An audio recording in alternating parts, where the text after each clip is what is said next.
Another patient ang nag-send at ito yung kanyang x-ray. So, another x-ray. So, ang story naman ito ay mag-iibang bansa daw siya. At first time niya na magpa-x-ray. So, gusto niya malaman kung normal ba or kung anong meron, may tubig ba. Kasi, since requirements daw ito para, isa sa mga requirements para makapag-ibang bansa. So, sige, tingnan natin. So, mukhang bata-bata pa rin siya, no? So, tingnan natin yung sa taas. Okay? Wala naman tayong ma-appreciate na parang puti-puti, no? Tapos, yung kanyang buto naman, okay naman.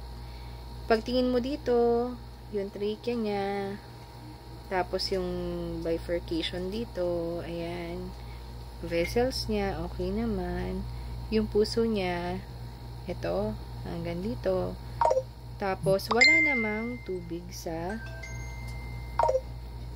dito sa area na to. Blunt yung edges niya. Ayan. So, wala naman tubig sa baga.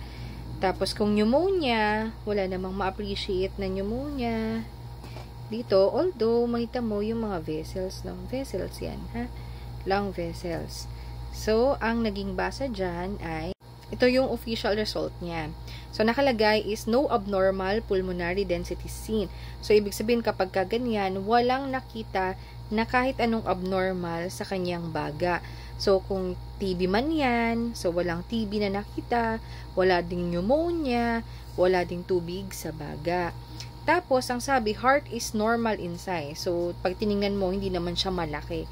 And then, aorta is unremarkable. So, tingnan natin yung aorta, ha. Ito yung x-ray niya. Usually, dito natin makikita yung aorta. Yan, ito. Dito sa area na yan, ito. Yan.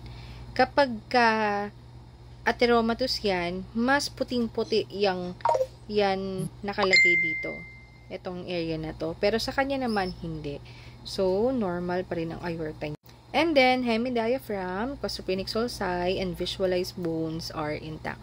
So, normal naman yung wala siyang tubig dun sa costophrenic angle, no? Tapos, okay din yung kanyang buto. Kaya, ang impression sa kanya ay normal chest finding. So, ibig sabihin, lahat ng nakita sa kanya x-ray is normal. So, sana po ay tuloy-tuloy na yung iyong application para sa ibang bansa or kung magtrabaho ka man doon, sana ay dire-diretso na kasi okay naman dito sa x-ray mo. So, sana po ay nakatulong itong video na ito.